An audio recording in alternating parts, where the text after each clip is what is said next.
This video is brought to you by BetUS Sportsbook and Casino.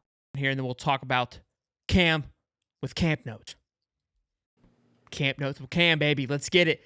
So tell us, Cam, obviously you were there again yesterday and today. Today it looked like it was inside. There was a pass from, or a clip from Nick Marcinko of Mertz to Badger that has me razzled up. Also, Eugene Wilson, we're going to talk about it. Seems to be good. Saw limping around a little bit. Give us kind of your, again, what you always do, your full synopsis, and then I'll start poking and prodding at you a little bit. Yeah, well, you're right. They were inside today just due to some inclement weather in the Gainesville area. So the entire team was in the indoor, which kind of made it easier for us because we just walked down the one sideline and got to see everybody. The big thing today, that at least that I took away from it, was some of the guys who had been injured the last couple of practices, they're healthy now. Cam Waits was seen working with the offensive line group. I couldn't quite remember if he was healthy the other day or not. Did not participate in the scrimmage because of an injury. He's good to go now. Cormani McLean, who's been dealing with an eye injury. He was out for the last couple of practices, missed the scrimmage. He was full go for the first time since last week today. Who was the other one? There were a couple new guys. Bryce Thornton was in non-contact today. He was the other day as well. And Bryce Lovett was non-contact today too. And then Trey Wilson was the big one. Really, really minor stuff. So not anything that anyone needs to hit the panic button on. Did not run routes today with the receivers. He was there. Looked like he was limping around a little bit. Maybe just a precautionary thing. So nothing to absolutely hit the panic button about. But because it's Trey Wilson, we do have to talk about it and at least mention it. But all in all, I think it's a sign that a lot of people are starting to get healthy. Things are slowing down a little bit. The big one, too, and I forgot to mention this earlier, Montrell Johnson running on a treadmill today as we were leaving practice. That was big news, and that was something where as we're all getting ready to leave, we look and we see it, and all the reporters go, hey, you see that? That's something right there. That's something to keep an eye on. So, again, with his injury being week to week, that obviously meant there was a possibility that he could play against Miami. No one really knew how big that possibility was. Some people were optimistic, others were pessimistic, but it's a big sign that he was seen running on a treadmill today. It wasn't a sprint necessarily, but just more than a jog, I'll say. It was a good run on the treadmill. So he looks good, and if his rehab work continues to be as strong as it looks, there's a chance that he plays against Miami, and that's a big thing for Florida. So all in all, today was really about taking a look at the offensive line a little bit and getting a gauge on some of the injuries, and looks like guys are recovering pretty well. Montrell was seen running at 22 miles an hour on the treadmill, by the way. So like you said, Eugene, we were talking before the show, was fully suited up, so he was playing. Something may have happened before you guys got in there, which slowed him down a little bit. Again, nothing to raise a flag. There would be more panic, like you said, if he wasn't there, right? They would have rushed him off the field, probably had a little bit of just a hiccup. Like, hey, take it easy. We don't need the future Heisman winner along. We're going to have a co-Heisman trophy this year. It's going to be Mertz and Eugene. They're going to share it. We don't need you doing anything crazy. Yesterday, we talked a little bit, again, a lot more on the defensive line. I talked to you about O-line. It seems like, again, the 15 minutes that you get are very limited, and they keep it hush-hush. They give you a lot of defensive linemen, not much O-linemen. We are going to talk about O-line, Dave and I, a little bit after this, and then Mertz had a lot to say about the offensive linemen, which we'll talk about. But I feel like a little bit more today than yesterday, yeah? Yeah, I think just because of, the Dave Waters tweet about the offensive line being a concern, some of the stuff from the scrimmage about the right side of the line in particular, maybe not having the best day. Again, they don't show us hardly anything while we're out there. It really, all we can take away from the offensive line while we're there is who's playing what position. And even then, there's some fluidity on the offensive line with a couple of guys. And even then, that's not necessarily anything breaking news. It's a lot of the same that we saw in spring with going from left to right. Austin Barber at left tackle, Najee Harris at left guard, Jake Slaughter at center, Damian George at right guard, and Brandon Crenshaw Dixon at right tackle.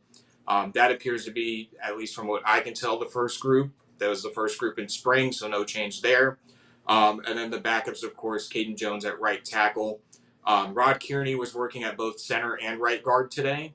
And then Devin Manuel was backing up at left tackle. And then Mark Pitts was working some at left guard, and Jason Zandamelo at center as well. So again, there's no big surprises with what's going on there. That's all stuff that we saw in spring. We just can't see anything about how they're actually performing until game day. We'll get practice reports and like scrimmage reports, of course, but we'll never get to fully know the full extent until the Miami game. Ladies and gents, it's football time, which also means it's betting time. Whether betting lines, over-unders, right, pick'ems, what have you. The best place to do it is a link in the description at BetUS. And for your first 3 deposits, you get back 125% up to $2,000. They're actually just giving money away. And I'm telling you right now, their lines are incredible for everyone to win. They've got overs and unders that are making me scratch my head going, are they sure they want to do this? 4.5s on Florida. They got 10.5 on Oregon. Fantastic stuff. You guys want to be sure to check that thing out. So link is in the description. Let's get back to the content here. And be sure to like and subscribe too if you can. And again, Graham Mertz and Arliss Boardingham and Hayden Hansen yesterday all had great things to say about the offensive line, which that's a positive too, because they're the guys who work with them every day. At the same time, they're their teammates. They're not necessarily going to say anything bad about them too. So, it's you take it with a grain of salt and with some positivity, but the realistic side of maybe it's, we don't know. We just don't know. We don't get to see anything while we're out there other than who's playing what position. Sure. And look, I think I don't hate it. Again, I think because of the Dave Waters tweet, it's got everybody kind of freaking out. And again, we're going to get into Mertz. He talks about the O-line a little bit later on.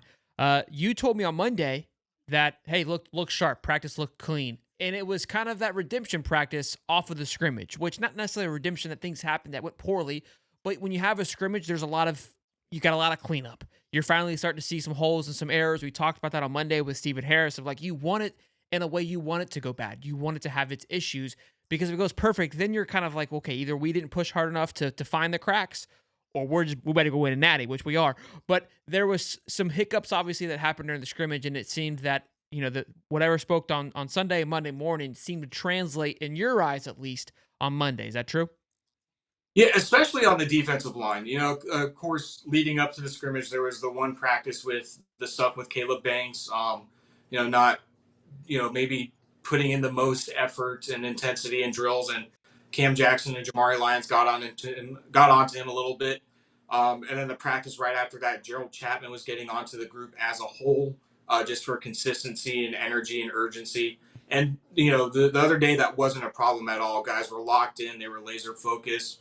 High intensity through reps. We saw Caleb Banks knock over a coach through his intensity. Desmond Watson took on 2 coaches in the drill. And, you saw that same thing with the guys holding each other accountable and motivating each other, but you didn't see the lapse in focus that we saw from last week. And that's a big positive too, because again, if you're going to have issues in the scrimmage or issues in camp, you want it to be as early as possible so that you can, fix it.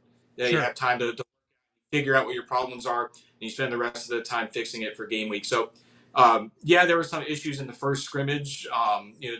It's the first scrimmage. It's going to happen. So this last week was huge for them seeing what the issues were, fixing it. And I think we saw that in the couple of practices, at least from what we were able to take away, especially on the defensive line, that they were a lot more locked in than they were last week. I think part of that too is Jamari Lyons' injury. He is probably the most well-liked guy in that room. Sure. Caleb Banks and Joey Slackman talked about that yesterday in the press conference. Just the emotions of him going down. Guys were really upset, crying on the field when he was being driven off in the cart in the air cast. Joey Slackman talked about what a hard worker he is, and he's kind of the spirit of the room and whatnot. And so that took a toll on them emotionally to lose a guy like that, and a guy who was supposed to provide a lot of depth for them. And I think that kind of was maybe like a smack down to earth or something like that, or let's lock in and focus. We can't mess around anymore. Do it for Jamari, that type of thing. So it was good to see, especially from the defensive line after the last couple of practices leading up to the scrimmage. That's exactly what I was going to say. Not that you ever want to see anybody get hurt, but if there was a blessing in disguise that there might be a sense of urgency now of, look, you get a little too comfortable, you're cocky in a sense because we've got a really good team, you feel good what's going on, then you lose a key component to that. It's like, all right, we all got to be dialed in. We all need to be focused, be hungry, appreciate what we have, because at any moment it could be gone like that. And I think that's a big thing too. Not that you ever want to see it happen, but maybe that could be the good that comes from it. And Big Dez, if you guys haven't seen that clip, buddy's looking lean, buddy's looking good. Yeah. Swatter, what you got for me, big guy? Yeah, I think it all comes down to like individuality instead of, I mean, like obviously you want to perform as a team and as a unit out there, and there's camaraderie between all the players. You hear it from the staff, and Billy Napier's mentioned it plenty of times where the camaraderie, how he's had employees come up to him, but you also got to have individuality as a player saying, hey, look, I'm going to play with the same intensity, the same kind of fierceness and all of that whenever you go to practice, because you never know when something like that's going to happen. But at the end of the day, you should be doing that anyway. And I actually like the fact that, I'm watching these practices. I see some of the videos. I hear Cam does a really good job of giving me some info. Some of the other guys around the campus, some of the people that actually get to see some of the practices that are inside of that. But it just seems like from year two, year one to year two, you heard a lot of great things. You heard Billy Napier talk about a lot of great things, but it just never culminated. Like this time, you actually kind of see it, and I hear it from a lot more people saying, "Hey, man, this team is very different from the last 2 years. This team's going to shock a lot of people." And I hear that just in a private message. Like it's nothing that people put out there. It's nothing that's like Twitter fodder. It's nothing that's like just pure like I guess stuff you put out there just to just make people believe. Like this is private messages I'm getting from people inside of the program, so it's very different. I didn't get these year one, year two in Billy Napier's tenure, so I'm pretty excited. I'm pretty pumped, and you can see where we improved at, especially at wide receiver. You see all those guys scooting. I mean, I saw like 3-4 clips of just pure speed out there. So it's like you've got weapons out there. Obviously, you heard about the offensive line and the right side kind of struggling. I mean, stuff like that's going to happen in practices. I mean, like it's nothing to like worry about, because like it's like Cam said, you want to struggle now so you don't struggle later. So you figure some things out. And look, coaches, when they're good coaches, they scheme around their weaknesses. I'm not saying that the offensive line's a weakness. Hell, we may never know. The defensive line just might be that good. We have no clue. When you're playing yourself, you really don't know, what's going to happen. I know everybody's like, okay, well, it was Damian George. We know how he performed at the tackle spot. Well, he's at right guard. That's cool. He's on the right side. Everybody thinks of that. And then they say Dixon's struggling a little bit. It's like, cool, struggle in practice. Struggle. So when you get it down and it's game time, you don't struggle when you're out there game one. So I like it, though. Like, I like it when you can hear that players are starting to, whether it's the defensive line making plays or the offensive line, you don't hear a lot about missed tackles anymore. I mean, I know Billy Napier said, there's 20 missed tackles out of 122 in his presser. I mean, that's like 16%. That's still way, way, way better than what we were doing last year. And like, and he wasn't even pleased with that. So, I mean, that's something that you got to look forward to as well. And obviously you watch the spring game, there wasn't that many missed tackles either. So, I mean, like just everything that I'm seeing, and I'm not trying to pump everybody up. I'm not trying to say we're going to go 12-0. I know, Shelton, you're going to say we're going to go 12-0, but I will say that, yes, from everyone around the program, I hear that this is very different from years 1 and 2.